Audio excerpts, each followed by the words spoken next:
Antes de nós começarmos a falar, eu gostaria de relatar o testemunho que eu vi de um presidente das organizações das igrejas batistas na Rússia, nesse tempo que nós tivemos esse congresso.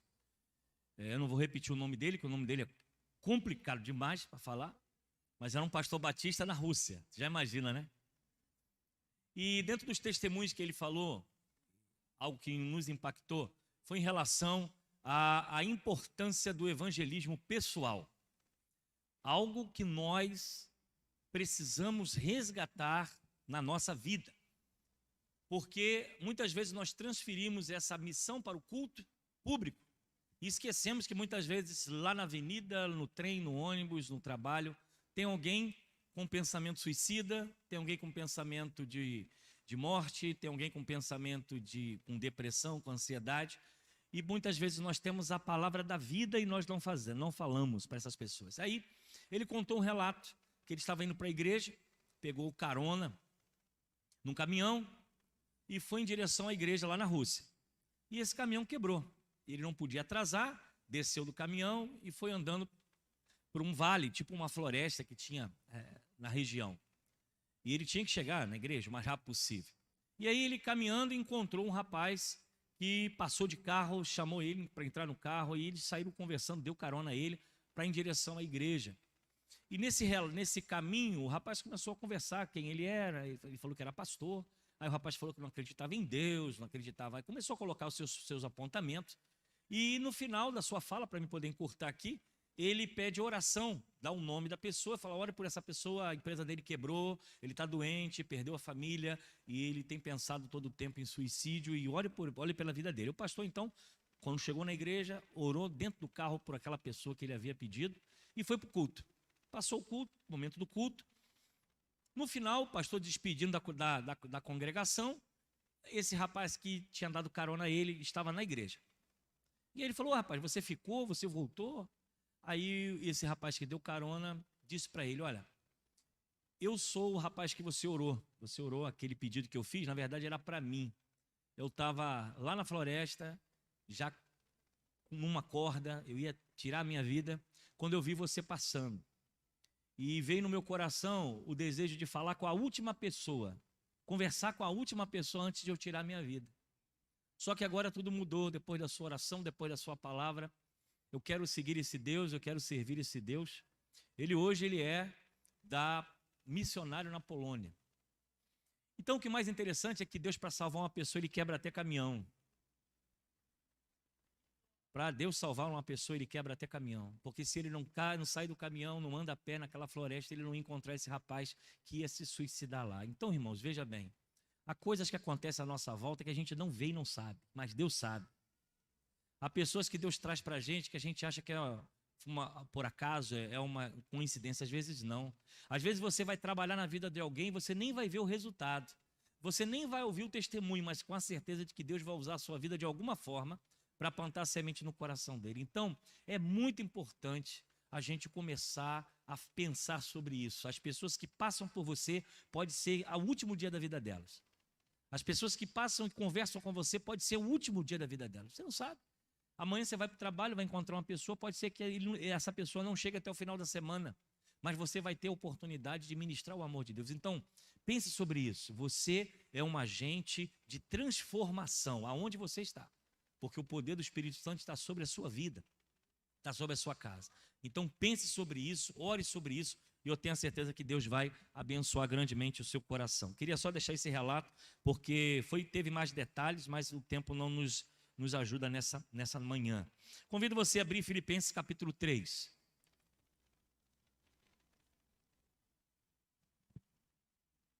Eu quero falar sobre construir o futuro. Nós estamos no ano da construção. Ano de reconstruir, ano de construir, como você queira. Estamos saindo da pandemia, estamos aí avançando no nosso propósito. Graças a Deus, esse ano 2021 foi um ano muito abençoado para nós. Crescemos, investimos, a igreja cresceu, pessoas se converteram, batizamos, e o coronavírus não foi em nenhum momento prejudicial à sua igreja, porque ela depende plenamente do Espírito Santo de Deus. Estamos em construção. Eu quero falar sobre construir o seu futuro.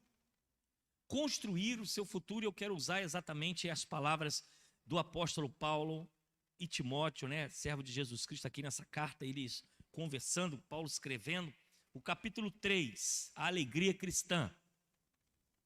Pode colocar para mim o texto, por favor? Diz assim a palavra de Deus: quanto mais, irmãos meus, regozijai-vos no Senhor.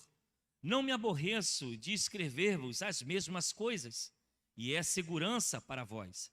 Acautelai-vos dos cães, acautelai-vos dos maus obreiros, acautelai-vos da falsa circuncisão, pois a circuncisão somos nós, que servimos a Deus em espírito e nos gloriamos em Cristo Jesus. E não confiamos na carne, ainda que eu também poderia confiar na carne. Se algum outro pensar que pode confiar na carne, eu ainda mais. Circuncidado ao 8º dia da linhagem de Israel, da tribo de Benjamim, hebreu de hebreu, segundo a lei, fariseu, segundo o zelo, perseguidor da igreja, segundo a justiça que há na lei, irrepreensível. Mas o que para mim era lucro, considerei perda por causa de Cristo. E na verdade, tenho também por perda todas as coisas, para a excelência do conhecimento de Cristo Jesus, meu Senhor, por quem sofri a perda de todas essas coisas, e as considero como refúgio para que possa ganhar a Cristo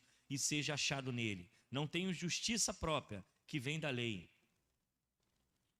mas a que vem pela fé em Cristo, a saber, a justiça que vem de Deus pela fé. Desejo conhecê-lo e o poder da sua ressurreição e a comunhão dos seus sofrimentos, conformando-me com ele na sua morte, para ver se de alguma maneira posso chegar à ressurreição dentre os mortos. Que Deus assim nos abençoe com a sua palavra.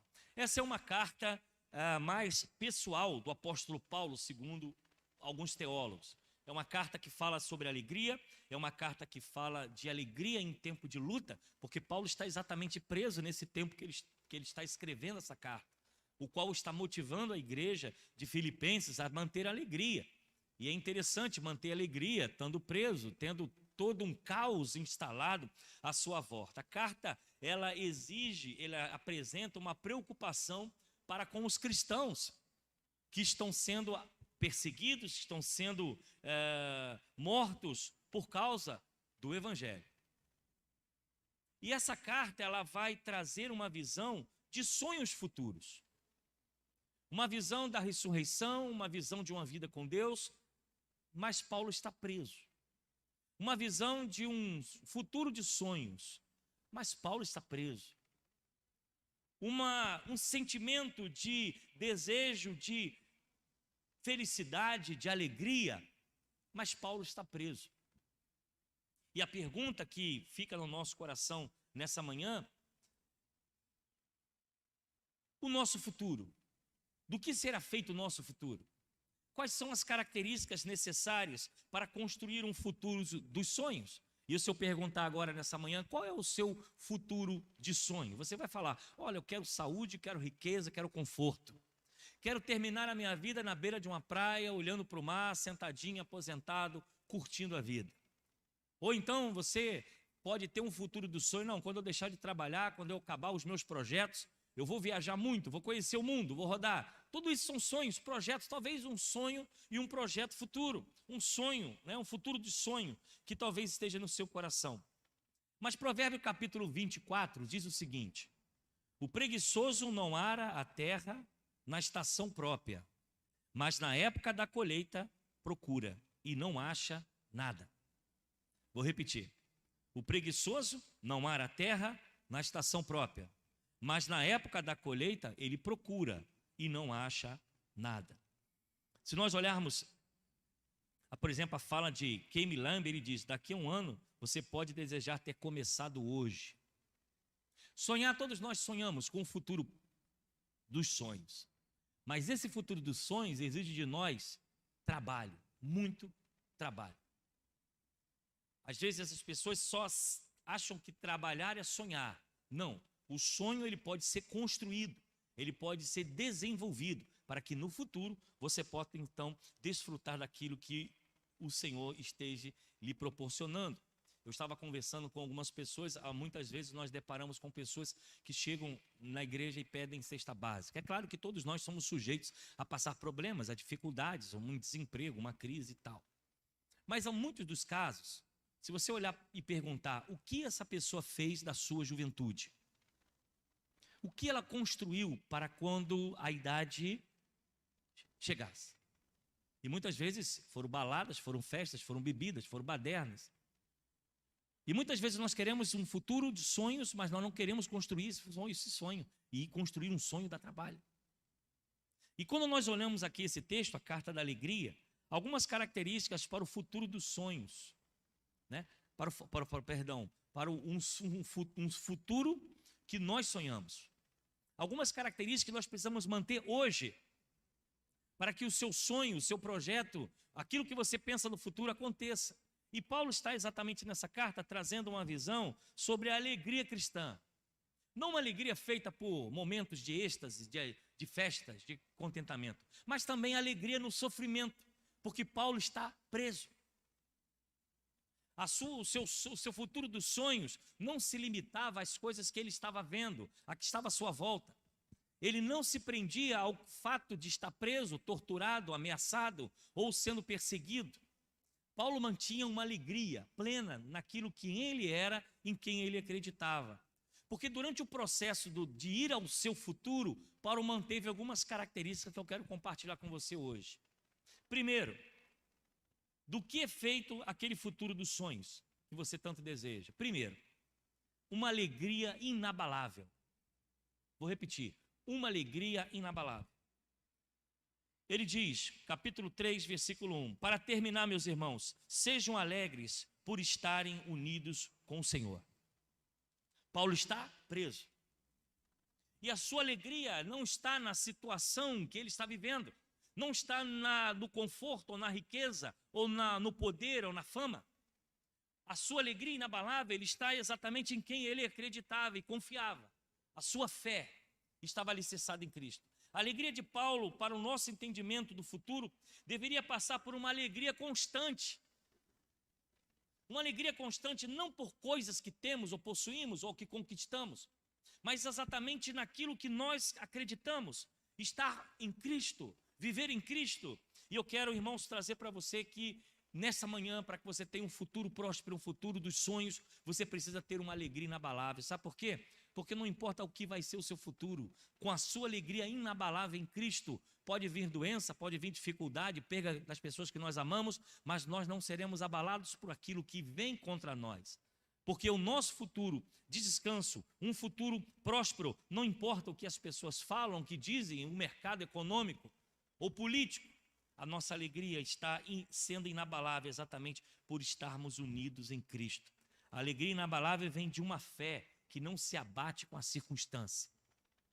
Uma alegria inabalável vem diante de uma fé que não se abate com as circunstâncias.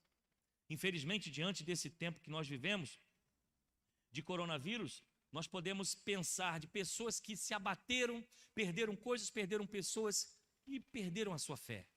Ficaram pelo caminho, abandonaram a Cristo. Não tem mais alegria. Que fé é essa que é abatida diante de enfermidades e doenças que vêm sobre nós? Paulo nos ensina que deveremos construir um futuro baseado numa alegria inabalável. Quando a nossa fé está em Cristo, não importa o que esteja acontecendo à nossa volta, nós confiamos naquele que nos chamou para a sua grande obra. Segunda característica para um futuro dos sonhos: consistência na caminhada. Fé inabalável e consistência na caminhada. Ele diz ainda: não me aborreço de escrever repetindo o que já escrevi, pois isso contribuirá para a segurança de vocês. Isso é a versão linguagem de hoje. A minha versão diz assim: não me aborreço de escrever-vos as mesmas coisas, e é segurança para vós. O que Paulo está dizendo aqui? Paulo está orientando a igreja, ele está ensinando a igreja como deveria caminhar, mas ele está sendo repetitivo, porque as suas cartas falavam a mesma coisa. Alertava a igreja de manter a fé, manter o seu pensamento, a sua consistência naquilo que eles acreditavam. Então, se você quer construir um futuro próspero, um futuro dos sonhos, você precisa ter uma consistência na caminhada. E eu quero falar de duas áreas, a área espiritual. Primeiro é espiritual e depois é social. Consistência na caminhada, irmãos, é se manter firme, buscando a presença de Deus em tempo e fora de tempo. pregando, ensinando, buscando a palavra de Deus, com coronavírus, sem coronavírus, com chuva, sem chuva, com sol, sem sol. Consistência na caminhada é que não importa se as coisas estão bem, se o desemprego bateu, se a família está em luta, eu me mantenho firme, buscando a minha salvação, caminhando na minha salvação e buscando ao Deus que eu sirvo. Paulo vai dizer, eu estou escrevendo as mesmas coisas, porque ele tinha uma visão de consistência. Ele não mudava de palavra, ele não tinha duas medidas. Tem gente que é assim, né? Hoje está bom, amanhã está fervoroso. No outro dia ele está fraco na fé, no outro dia ele está fervoroso. No dia está... É inconstância. Está na igreja, não está na igreja, estou desanimado, hoje eu não vou, não estou bem. Hoje eu vou, estou bem. Paulo escrevia as mesmas coisas, eu estou escrevendo as mesmas coisas, mas é para a sua segurança. O que isso quer dizer? Consistência na caminhada. Não mude. Ou fique de um lado para o outro sem saber. Se você crê em Deus, se você serve a Jesus, siga, independente dos resultados que você está tendo. Agora, isso é vida espiritual, e quero falar também de um futuro dos sonhos para a vida social. Irmãos, consistência é algo necessário para alcançarmos os nossos objetivos. Se você tem um planejamento da sua vida, quer ter uma profissão, quer correr atrás de uma carreira, meu irmão, se mantenha nessa visão, nesse propósito. Infelizmente, a gente que muda de um lado para o outro, uma hora ele faz direito, outra hora ele faz medicina, outra hora ele faz enfermagem, outra hora ele quer ser pastor. A gente precisa ter firmeza na nossa caminhada. O que você deseja para a sua vida? O que você sonha? Você quer construir a sua casa? Consistência. Guarde dinheiro. Economize. Não gaste com besteira. Mas vai levar muito tempo, mas o tempo vai passar e vai chegar. Eu gostaria de abrir um negócio, mas está difícil. Sim, está difícil, mas consistência, o que você quer fazer? Comece pequeno, comece sonhando, comece devagar, não precisa começar abrindo loja. Vai devagar, vai de porta em porta. Quantas pessoas venceram na vida depois de ter falido 3, 4 vezes, 5 vezes, fechado a empresa, mudado de emprego e depois conseguiram o seu objetivo? O que nós precisamos pensar é que a vida de um futuro dos sonhos que eu desejo e que você deseja, ele precisa passar pela consistência na caminhada. Se você tem um planejamento, vá nele. Vai aparecer pedra, vai aparecer vento, vai aparecer tempestade para tirar você do curso. Mas você precisa manter a consistência. Paulo vai dizer, estou escrevendo as mesmas coisas. Porque ele era convicto e tinha consciência do que estava fazendo. Terceira, renúncias inteligentes. Olha o que diz o versículo 7 e 8. Mas o que para mim era lucro, passei a considerar como perda, por causa de Cristo. Mais do que isso, considero tudo como perda, comparado com a suprema grandeza do conhecimento de Cristo Jesus, meu Senhor, para quem perdi todas as coisas, e as considero como esterco para poder ganhar Cristo. Veja só, para termos um futuro dos sonhos, nós precisamos renúncias inteligentes. Paulo vai dizer, aquilo que eu considerava ganho, considerei agora perda. Sabe o que é isso, irmãos? É abrir mão. Tem gente que quer ter um futuro próspero, mas não quer abrir mão. Tem gente que quer alcançar grandes locais, seja na área social ou na área espiritual, mas não querem abrir mão, pagar o preço. Algumas pessoas podem, muitos aqui não conhecem a minha história, pode achar, o pastor Eliseu está na segunda gramática, nossa, igreja bacana, igreja motivada, alegre, mas você não conhece o meu passado, você não sabe por onde eu passei, você não sabe o quanto eu apanhei. Não tenho tempo para contar aqui agora, mas essa aqui é a terceira igreja, nós já tivemos em igreja, fundação de igreja que não tinham nada, eu, minha esposa, depois vieram meus filhos, indo para a igreja de bicicleta, levando a esposa na garupa. Né, meu amor? Coisa boa, hein? Com chuva, sem chuva, com barro, sem barro, bicicleta, e ida e volta. Obra missionária, São João Nepomuceno, passei 8 meses indo, final de semana só. Saía daqui 8 horas da manhã, 6 horas da manhã, ia para São João Nepomuceno, Minas Gerais, pegar uma igreja que tinha 400 membros, passou a ter 12, porque eles resolveram brigar entre eles. A igreja acabou, fui para lá para tentar socorrer. Uma igreja maior que essa aqui. 12 membros, eles ainda estavam brigando entre eles. O crente doido para brigar é crente.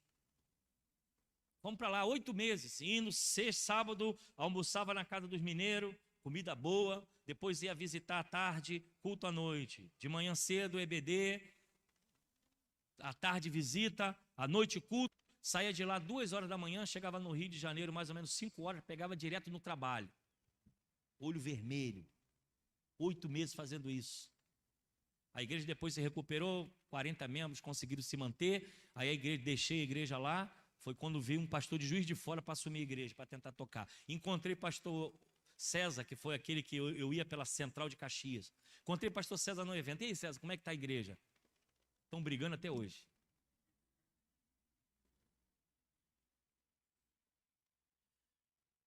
Renúncia. Não é fácil, irmãos. Se você quer alcançar um objetivo, você tem que abrir mão. Dorme menos, vai estudar, vai ler livro, vai fazer concurso. Só não abre mão das coisas de Deus, que tem gente que faz assim, né? Ele vê televisão, vai para o cinema, vai para o shopping. Ah, não, eu tenho que estudar, vou ficar em casa. No dia do culto. Mas está no shopping, está na praia, está passeando, está vendo videogame, está fazendo um monte de coisa. Aí isso é uma renúncia um pouquinho errada. Tenha cuidado com isso. Se nós queremos alcançar um objetivo, a gente tem que abrir mão. Paulo vai dizer, que eu considerava ganho, agora é perda, para poder ganhar em Cristo. Isso é na vida espiritual. Você quer ser usado por Deus, irmão, você tem que orar, você tem que ler Bíblia. Um dia desse eu peguei um candidato para ser pastor, que faço parte do CAF, que é um grupo de avaliação ministerial dos candidatos que vêm para o ministério. A gente levanta tudo, ficha documental, processo judicial, se tem caso de polícia, já foi preso, levanta tudo. Aí a pergunta que eu faço para o abençoado, você já leu a Bíblia? Não. Nunca leu a Bíblia toda. Pode ser até razoável isso, alguém possa até interpretar, mas leu fatias da Bíblia. Ora, é incoerência. Acho que o dever de leitura da Bíblia é até nosso, independente de ser pastor. Você que é membro da igreja, você deveria ter lido sua Bíblia pelo menos uma vez na sua vida. De bater no peito e falar assim, eu sou um cristão, mas eu já li a Bíblia pelo menos uma vez. Agora, passar 40 anos na igreja, nunca leu a Bíblia? Ô, irmão, tem alguma coisa errada. O juiz tem que entender de leis. O médico tem que entender de anatomia. As pessoas, a mecânica tem que entender de elétrica, tem que entender de tudo. Agora, um líder, um pastor, um professor de escola dominical tem que entender da Bíblia. É o que a gente trabalha. Vai para casa, daqui a 6 meses você volta. Para que você possa ser avaliado, que você já te reprovou na primeira. Se nós não amamos a Bíblia, se nós não queremos conhecer o nosso Deus, como vai ser a nossa vida? Então, é necessário renúncias inteligentes. Namoro. Está namorando com um camarada que não quer nada com Deus. Está namorando com uma pessoa que não quer vir à igreja com você. Isso porque está namorando, imagina como casar. Você está cavando seu próprio buraco. Vai orar, buscar Deus, abre mão, porque isso aí pode ser laço para você tirar você da casa de Deus. Menina também que não quer nada com Deus. Jovens que não quer nada com Deus, quer saber só de bagunça, farra. Se no namoro está assim, imagina no casamento. Às vezes você gosta, mas você tem que abrir mão para você não sofrer a vida toda. Ou então embargar de ter que desfazer o casamento no meio do caminho. Você precisa conhecer quem é o seu companheiro, quem é a pessoa que você vai casar. Porque casamento é compromisso. E muitas vezes, quando não há uma aliança, é melhor você abrir mão, renúncia. Então, nós precisamos entender, para ter um futuro dos sonhos, a gente tem que abrir mão, irmão. Você quer construir, você quer crescer, você quer avançar, você quer passar, você quer alcançar os seus objetivos, é renúncia. Às vezes, como pastor, nós temos que fazer isso. Às vezes, algumas pessoas me cobram, pastor, por que está fazendo assim? Porque o senhor está aí, não devia estar aí, não, irmão. É o preço. É o preço do chamado, é o preço do nosso compromisso, é o preço que nós temos com Deus. E você tem que abrir mão para você alcançar e fazer aquilo que Deus colocou no seu coração. Então, Paulo diz, olha, mas o que para mim era lucro, passei a considerar como perda. Abriu mão. Se você não quer se renunciar o seu descanso, o seu tempo, você quer ser usado por Deus, comece a buscar a Deus, comece a orar mais, comece a ler mais a Bíblia, comece a estar mais na presença de Deus, porque tudo tem um preço e é necessário renúncia. Até as suas conquistas, você precisa abrir mão de alguma coisa para alcançar as suas conquistas. Então, além da alegria inabalável, além de uma consistência na caminhada que você precisa ter, para o futuro dos sonhos, você também precisa renunciar de forma inteligente. Mas também precisa de uma quarta característica, uma transformação pessoal. Olha o que diz o versículo 10 e 11. Quero conhecer Cristo, o poder da sua ressurreição e a participação em seus sofrimentos, tornando-me como ele em sua morte, para de alguma forma alcançar a ressurreição dentre os mortos. Uma transformação pessoal. para construir um futuro dos sonhos, precisamos, irmãos, melhorar a cada dia. Como cristão, você precisa melhorar como cristão. Você precisa estar mais envolvido com a obra de Deus. Você precisa conhecer mais da palavra, encher a sua mente, o seu coração das coisas de Deus, ouvir testemunhos, ouvir louvor, colocar uma transformação na sua vida, que as pessoas olhem para você e falem assim: olha, aquele irmão ali, aquele rapaz mudou, aquela menina mudou, ela fala diferente, ela se veste diferente, ela está andando diferente, o papo agora é outro, não é mais o mesmo. Houve uma transformação. E aí, quando nós colocamos também na questão social, o que é uma transformação pessoal? Melhorar como ser humano. Nós precisamos melhorar como gente. Você precisa melhorar como esposa. Você precisa melhorar como marido. Ah, mas eu sou 100%. Não é. E não me deixe perguntar a sua esposa. Porque ela vai apontar direitinho. Ó, isso.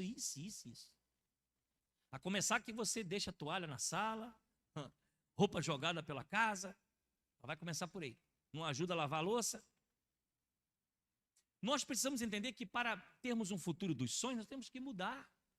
E tentar ser melhores a cada dia, um melhor crente, um melhor servo, um melhor diácono, um melhor pastor, um melhor professor de EBD, um melhor jovem. Uma transformação pessoal. Sabe por quê? Porque as pessoas à nossa volta observam essa transformação. Lá na sua empresa, procure ser o melhor profissional. Procure ser o melhor empregado, que as pessoas olhem para você: nossa, aquele ali eu posso contar. Se prepare que vai vir um monte de serviço para você. Mas você vai ser bem visto, você vai ser admirado, as pessoas vão ouvir você, as pessoas vão querer estar junto de você, porque você não é arruaceiro, não é bagunceiro.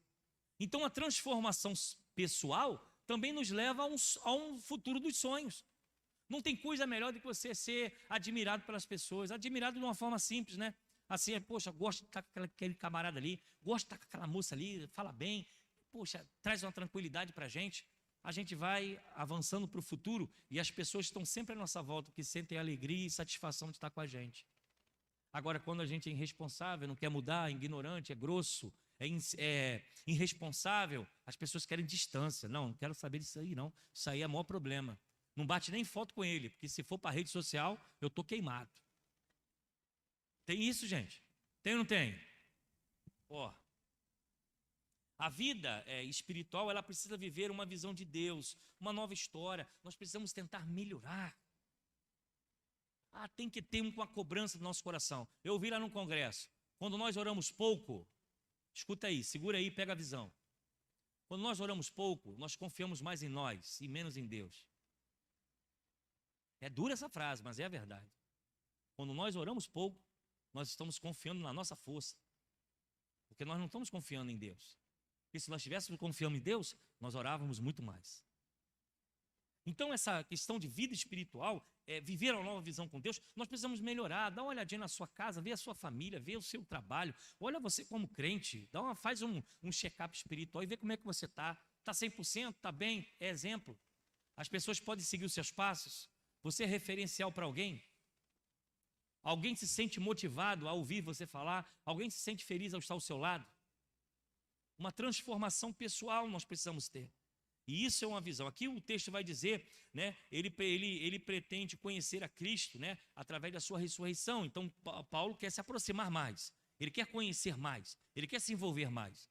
E se nós queremos ter um futuro dos sonhos, nós precisamos mudar como gente.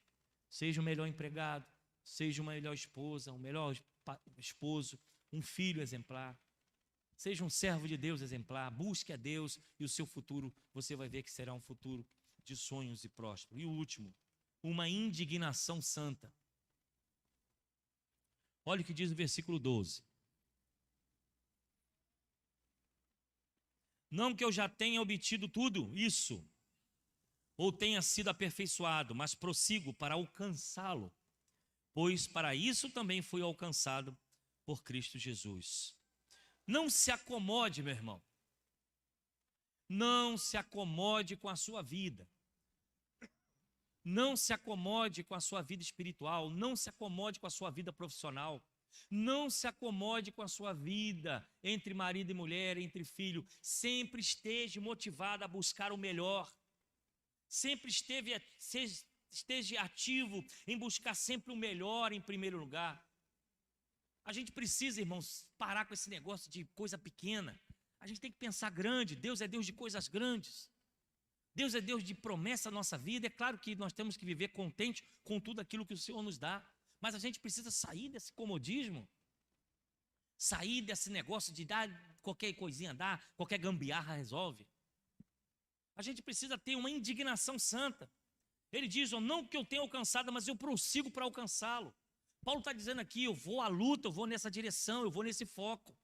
Muitas vezes nós deixamos de ser abençoados, primeiro pela falta de fé. A gente não acredita. Ora, mas eu já sabia que não ia dar certo. Eu já sabia que não ia ser curado. E isso me trouxe a memória agora, já estou terminando, a memória agora de uma árvore que estava na frente da casa de um irmão que era cristão, e ele abria a janela, aquela árvore sempre atrapalhava a visão.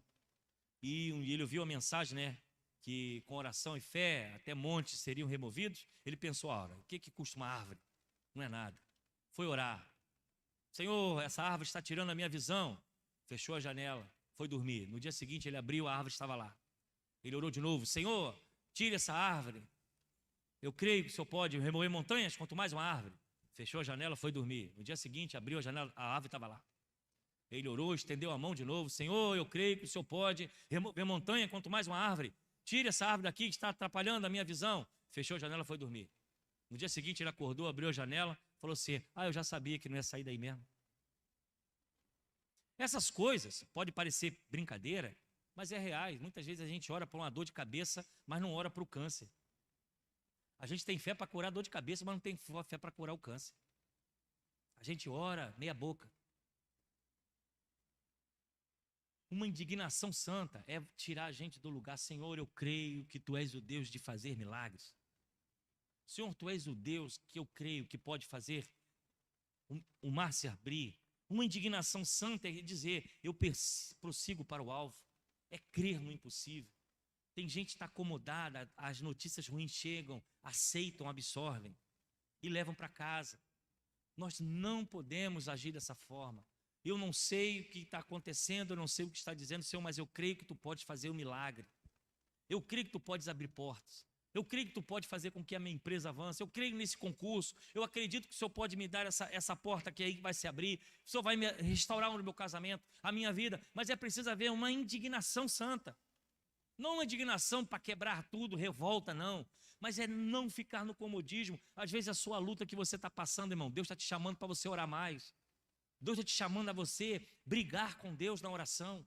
De forma bem, amorosa aqui que eu estou dizendo, ninguém pensa em brigar com Deus, mas num sentido de estar aí aos pés do Senhor, clamando, Senhor, eu preciso de um milagre, eu preciso da sua porta aberta, prosseguindo para o alvo. E aí quando saímos da área espiritual e vamos para a área social, na área da nossa sociedade, é a mesma coisa, é indignação, não deu certo agora, continua, tenta de novo, faz de novo, avança. Me decepcionei, tomei volta, alguém me magoou, estou triste. Não importa, meu irmão, continua atrás do seu sonho. Se você quer ter um futuro dos sonhos, você precisa ser indignado com a situação que você está e lutar por ela. Muitas vezes o que nós queremos não acontece no primeiro momento, não é no primeiro concurso, não é no primeiro emprego, não é a primeira promoção, não é no primeiro ministério. Às vezes o que Deus tem para nós é um processo. Às vezes a gente está passando uma luta tremenda. Senhor, que luta é essa? Senhor, que o Senhor me deu? Mas que isso? Eu pensei que era bênção, só provação. Mas muitas vezes essa provação, Deus está trabalhando com você, Deus está mudando você, trazendo uma transformação pessoal, até para te levar numa dimensão até maior.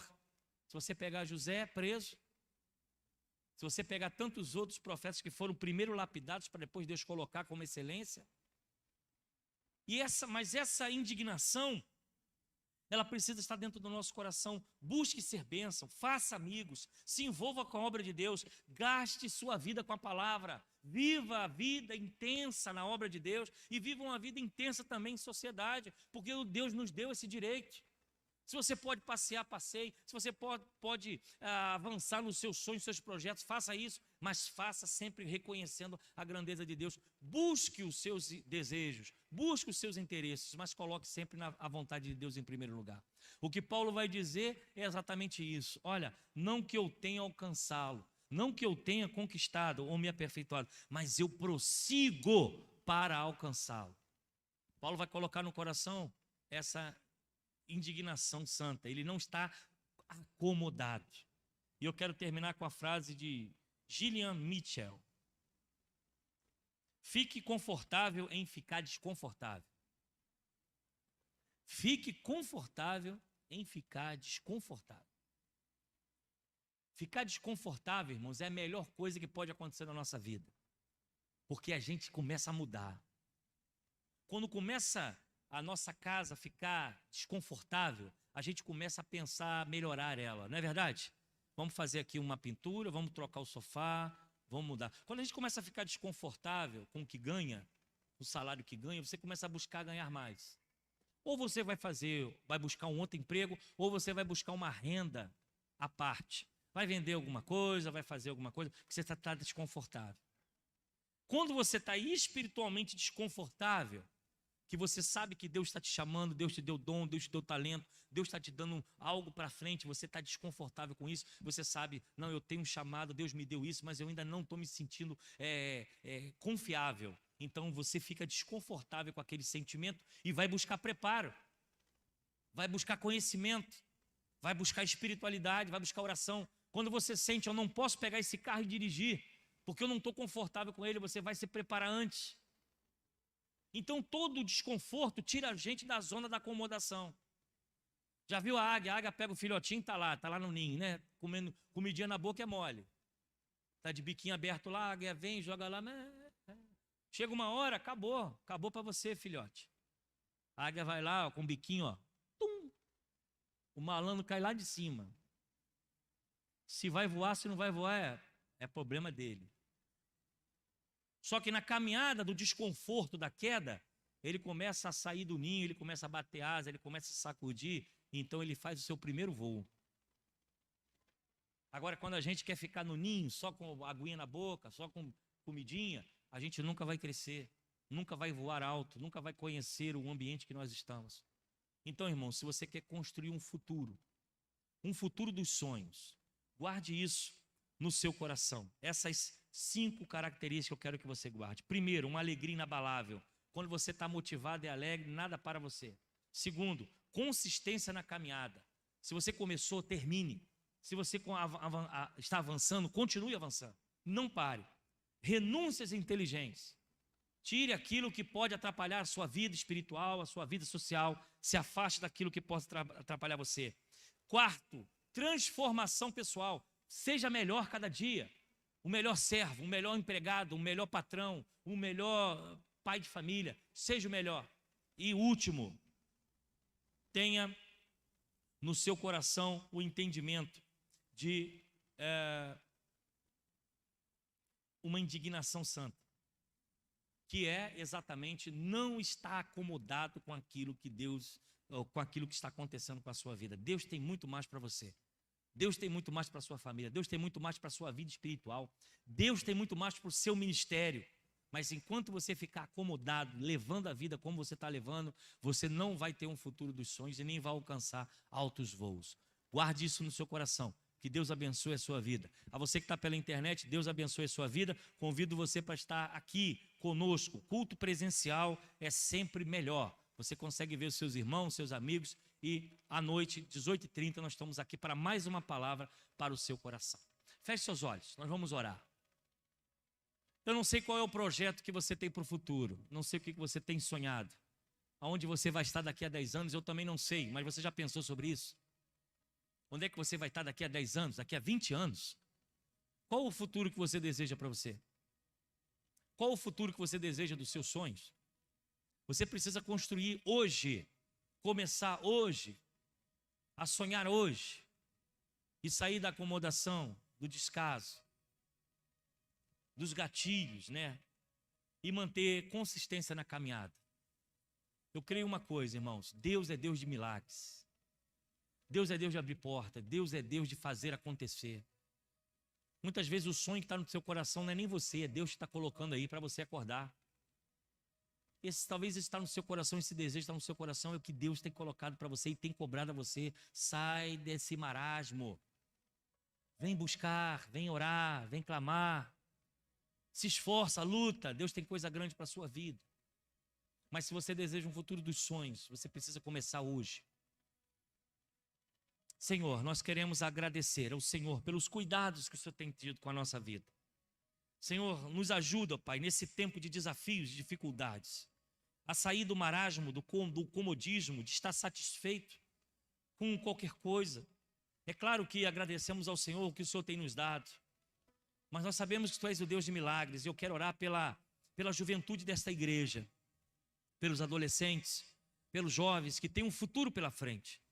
Senhor, que eles tenham, Deus, a ousadia, a autoridade de confiar no Senhor e depositar no Senhor a sua esperança, mas não cruzar os braços, avançar para o alvo, para o desejo, para os projetos, para os ministérios, para as conquistas que o Senhor tem dado a cada um deles. Eu quero orar a Deus pelas famílias que aqui estão. Senhor, que a nossa vida não possa estar acomodada com as lutas, com as dificuldades, com as doenças, as enfermidades, as portas fechadas, mas que possamos lutar, ó Deus, em oração, confiando no Senhor, mantendo uma alegria inabalável, mantendo uma caminhada consistente, fazendo renúncias, abrindo mão para poder estar mais próximo do Senhor. Eu quero orar a Deus pelos meus idosos da terceira idade. Pai querido, que o seu coração também esteja motivado a cada dia, que possam viver uma vida intensa, alegre, feliz na tua casa, no meio das suas famílias, sabendo que é o Senhor que supre as suas necessidades, que é o Senhor que cura, que liberta, que protege, mas que eles tenham, Deus, um futuro dos sonhos, começando hoje, se cuidando da saúde, cuidando da família, dos relacionamentos e principalmente se aproximando mais do Senhor. Eu quero nessa manhã, ó Deus, abençoar esta igreja, Segunda Igreja Batista em Gramacho, que cada um que aqui sonha e tem um projeto, seja tocado pelo Senhor, seja motivado pelo Senhor, e que essas características possam ser colocadas em prática ainda hoje, e eles possam construir um amanhã repleto de paz, de alegria na Tua presença. Guarda a nossa vida, recebe a nossa gratidão, que esse domingo seja um domingo de alegria e de paz, que logo mais à noite, 6h30, possamos estar aqui novamente, para ouvir mais uma porção da Tua palavra ao nosso coração. Nos dê uma semana de paz, de vitória, guarda a nossa vida, é o que eu oro e te agradeço, no nome de Jesus. Amém. Louvado e engrandecido seja o nome do Senhor. Quem recebeu essa palavra, levanta a mão. Você vai ficar acomodado, irmão? Vai ficar acomodado? Sim ou não? Pelo amor de Deus, irmãos, amanhã é uma segunda-feira de vitória. Tem gente que levanta segunda-feira abatido, né? Não, levanta segunda-feira feliz. Acorda, Senhor, obrigado, dia segunda-feira eu vou para o meu trabalho. E vai ser um dia maravilhoso, e vai ser uma semana de vitória na sua vida. E continue orando e confiando. Não se acomode, avance, porque Deus tem coisa grande para a sua vida. Deus abençoe você. Logo mais à noite estamos juntos. Um almoço em família abençoado em Cristo Jesus.